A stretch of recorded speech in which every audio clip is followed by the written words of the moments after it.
hope everybody's doing alright with the coronavirus situation. It's been nearly 3 weeks since we went and saw James at the Sheffield Climbing Clinic and had my finger ultrasound scanned. So for example, if I resist your middle finger there and pull up, see how it goes nice and close to the bone, there's no gap? Yeah. If I do this with this finger, see, and pull up, see the gap? Yeah. Okay. And it came back with the diagnosis that it was a full A2 pulley rupture, which wasn't good news. So the advice was to tape it up and keep it taped up, primarily to try and essentially hold the ligament pulley in place so that it could repair itself. So I've been doing that. On top of that, I've been trying to basically increase blood flow to the finger to try and promote healing. So one of the ways that I have been sort of increasing blood flow is to use cryotherapy and to essentially try and force a hunting reaction in my finger. And to do that, you get a bucket of water, a load of ice cubes, and it's not an exact science, it's a bit of trial and error, and I've been trialling and erroring it over the course of nearly 5 weeks now. I do get quite a lot of ice because I can sort of seem to be able to tolerate quite a lot of ice, and there's lots of literature saying how much ice you should use and how much you shouldn't use, etc. But I found that it being colder gives me a stronger reaction.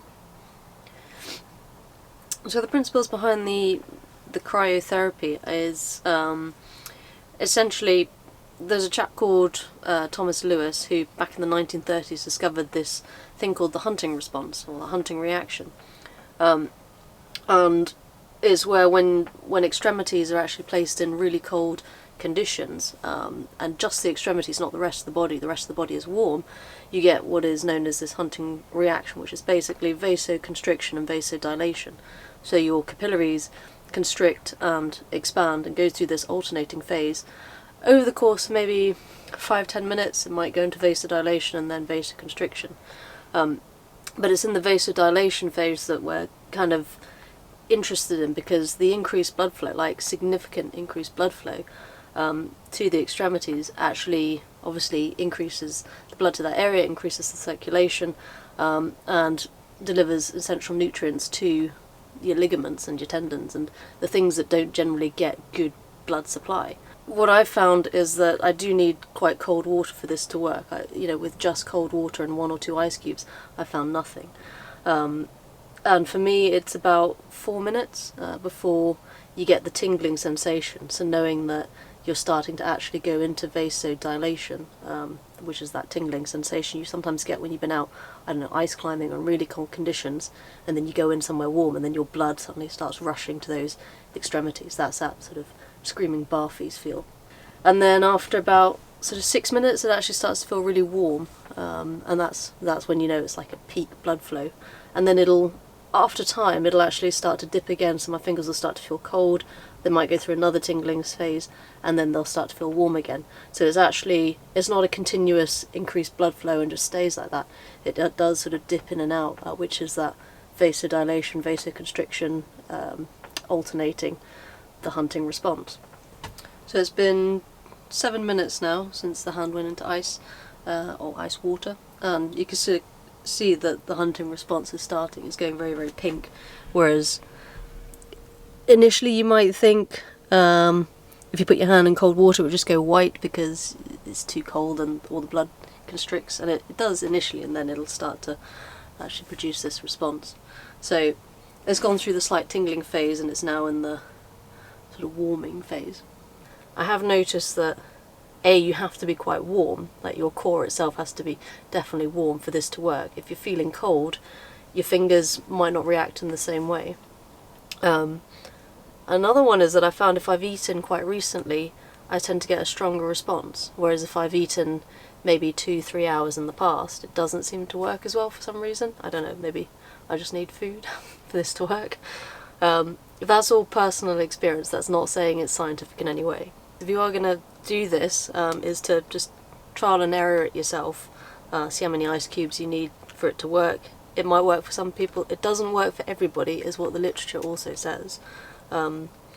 So not everybody will get the hunting reaction. Also, if you've got any sort of circulation problems, don't do this. You need good circulation as well for this to work, otherwise your fingers just go really, really cold. generally speaking, do it for about anything between 20 and 30 minutes, depending on how much time I've got, or whether all the ice melts before then. But during the whole process, try and keep my fingers moving, try and get through the range of movement, just to really try and work the fingers and increase the blood and help the blood flowing around the fingers while it's doing this. So I've been doing the cryotherapy. I did that a lot initially when I first injured the finger, mainly because I didn't really know what it was and I was just trying to increase the blood flow to heal it fast. I found that this is really good for reducing any sort of swelling, or if I've caught my finger on, I don't know, a pocket or a duvet or something, and it starts to hurt again, then I use this because the cold also helps to reduce any swelling in the long run.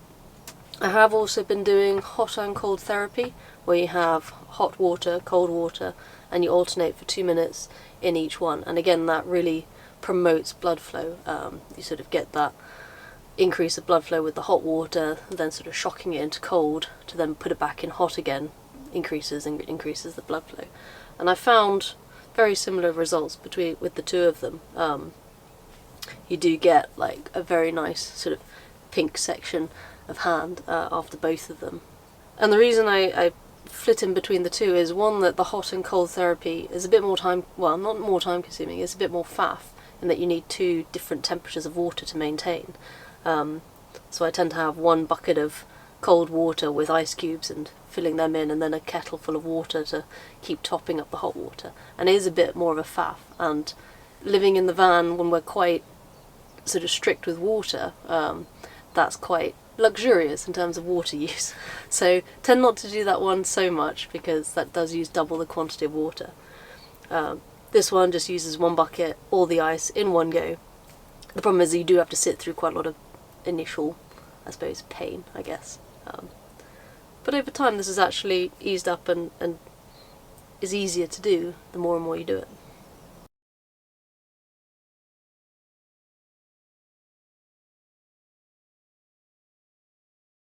There's a lot of stuff at the moment, stuff's coming through about collagen and collagen supplements and how it may or may not help your ligaments to get stronger, but also to improve healing. So you can buy it in powder form. I've also worked out that it's cheaper to buy it in as jelly cubes, because the gelatin inside it, the pork gelatin, is exactly the same as the collagen. The collagen is basically a refined version of it. So it does exist within the jelly cubes, so I'm just using jelly cubes because I'm a little bit cheap, not bought it. But the key thing is to have the collagen in conjunction with vitamin C, and the main studies have proven that the two combined are what actually increases the uptake in collagen into the ligaments, and ligaments are predominantly made up of the collagen substance, so hence why it helps. So I have no idea whether that's actually having an effect or not. I can't quantify that in any way. I can't see a reaction like I might see the hunting response. But I spoke to the nutritionist, who's also part of the Sheffield climbing clinic, and he said his advice was, if you take it, it can't hurt it. It can only, if it does work, it can only improve it. If the theory behind it is working, it can only improve it. So you kind of got nothing to lose really by trying it. Because I didn't use a splint, or haven't used a splint, have been taping the finger with in the H taping method. I did try using finger tape to start with, but I found that over prolonged use of the finger tape didn't actually allow my finger to sort of swell and swell up, especially when doing things like the different cryotherapy or the hot cold therapies. So I started using KT tape, the kinesthetic tape, instead.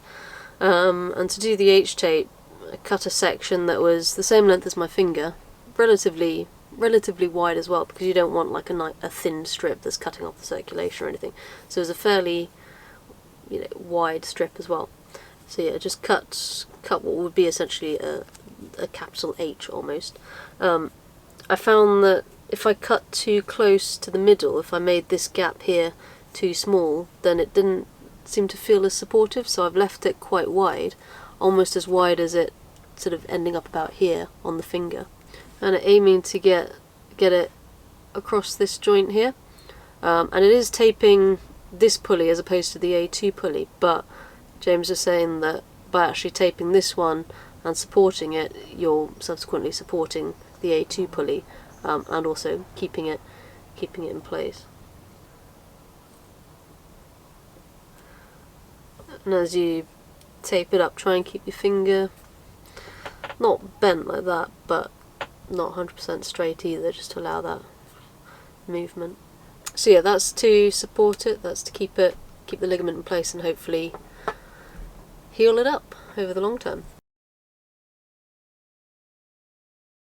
And the final thing I've been doing is just massaging the finger again to try and promote the blood flow. So I've been using this is the Rhino one actually, the Rhino acupuncture ring. I found is actually one of the best ones, because it does feel like it's actually getting in there and massaging as well. And for those, you just roll it over the top of the finger and just up and down slowly, and that does actually promote the blood flow quite nicely.